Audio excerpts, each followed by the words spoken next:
Hi, I'm Erin from dinnersdishesanddeserts.com, and today we are going to make white wine sangria. It is super crisp and refreshing and great for any party you're throwing. We are going to use a bottle of Pinot Grigio today. You can use your favorite white wine, anyone will do. And then we're going to throw in some citrus and some berries, and everyone is going to love this for all your parties. We're going to start with one orange that we're going to slice up thinly.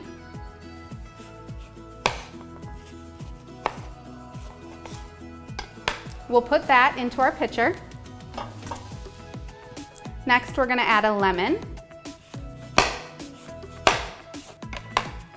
Put that in with the oranges.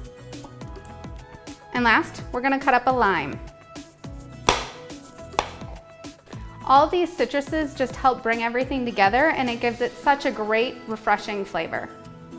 Next, we're going to throw in a few strawberries. You can use fresh or frozen strawberries. Whatever's in season at that time is fine. You could even use raspberries if you wanted. Now we will add a bottle of white wine. Next, we'll add some triple sec for some more fruity orange flavor. Now we just mix it up. Sangria is best if you make it a few hours before you're ready to serve it and let it just sit in the fridge. The flavors all come together and it just tastes better that way. Now I'm gonna put this in the fridge until the party is ready to start.